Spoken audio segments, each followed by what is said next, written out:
Let's get sciencey.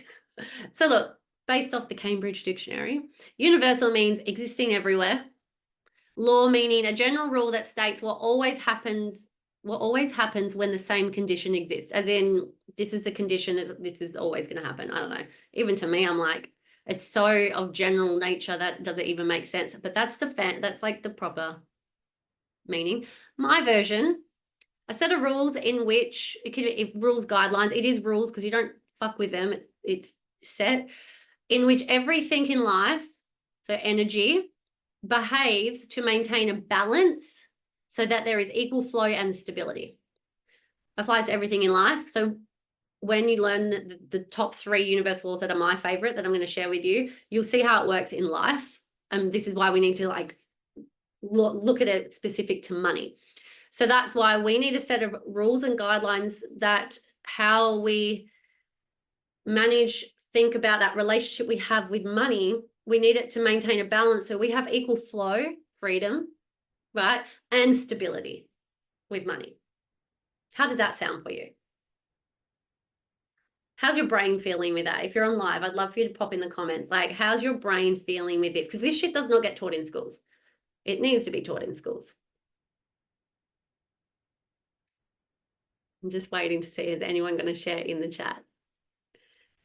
This is fucking amazing. Well, thank you, Tanya. It's landing, okay?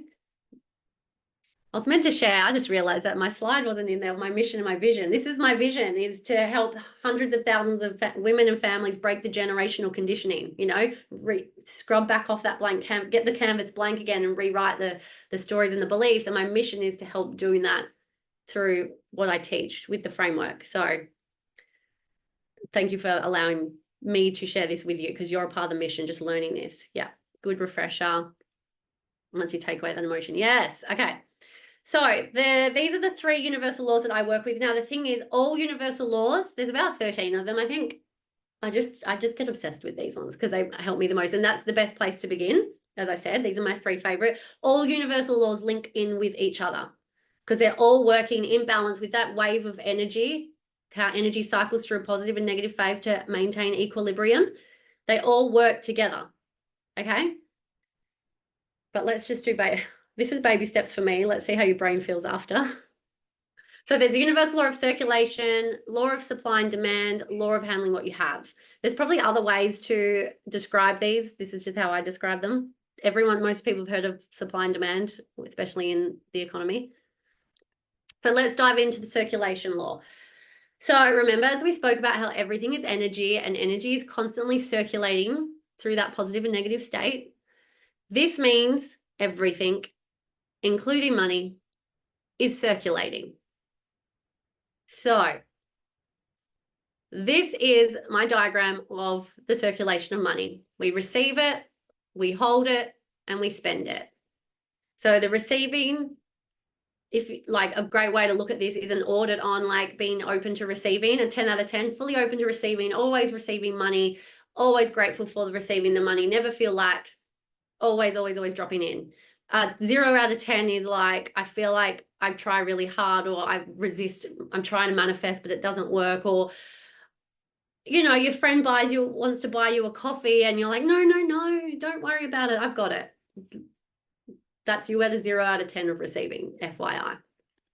Okay. Holding it, like your ability to hold the money, feel safe in your nervous system to hold it. 10 out of 10 is like, you are all my wealthiest fuckers who have set up their blueprint. They are at 10 out of 10s with this because they've built the safety in their nervous system to hold money in the back and not dip into it, and then allow it to invest it and make it work for them so the money actually grows. If you're a 0 out of 10, it's like, I try to save and I feel like I should be able to save, but I just can't seem to get my savings growing, or I keep dipping, or I get ahead and boom, something unexpected comes and I have to spend, right? And that's being in that lack mentality as well. And then spending is trust when spending that it'll always come back to you. Old me, scarcity me, used to hate spending, used to be so scared. Like, I love spending because I always buy shit. I used to buy clothes all the time. But I would still be worried with spending because I'd be like, oh my gosh, that's leaving my account. And then I'd be hanging out for my next pay, hoping that money would come in. Has anyone, like, where are you at right now with that? right? And then when this is a 10 out of 10, it's your major ability to trust that it's always going to come back. And this is where another way to align with the circulation is your beliefs around money, that it's limited. It's a limited resource, so then money doesn't grow on trees. So it's going to run out. You got to hold on to it in case, what if you spend all your money? And then 10 out of 10, aligning with this universal law, is trusting the circulation, knowing that money will come. Money will always come. Then I just want to layer onto this. You can have that really well, a 10 out of 10, but you also need the structure and systems in place to manage your money. So you're not just constantly spending, even from a good place, but you're not hitting your holding goals and your receiving goals, if that makes sense. Awesome. Awesome. Just quickly reading the chat. Great. Okay. So for you to align with this law, you need to clear the stagnant energies, emotions that are blocking you, which we kind of talked about already, right? Heal and reprogram the subconscious hardwired thoughts to support abundance, not lack. Understanding that freedom requires structure, not restriction. You can't have restriction and freedom at the same time. They're the opposites, right? So you need structure. So you need structure in how you manage your money, so it creates a strong sense of trust, stability, and security. If I've built my 10-story apartment block, but I have not put in a good structure, are you going to trust going up the elevator? Or are you going to be like, maybe this doesn't like fall and collapse? I wouldn't want to build that anyway, but you want to build, when you're building that, and you want to know and trust that there's a stability and security from the structure for you to have the freedom to build up. I hope that makes sense. It's like my new analogy, not necessarily, I'm not a construction worker, but I feel like we get each other with that. Anyway, you need to stop restrictive budgeting. Here's a little hack. I wasn't going to give any actual hacks in this training. This is the first thing ever, like, stop restrictive budgeting.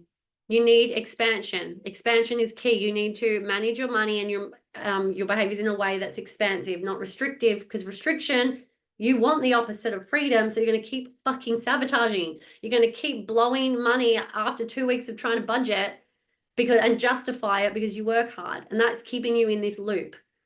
Okay. So when you do this, this allows more money to flow to you, spend with confidence and personal power, and it allows you to be open to receiving. Cool. That's universal law of circulation.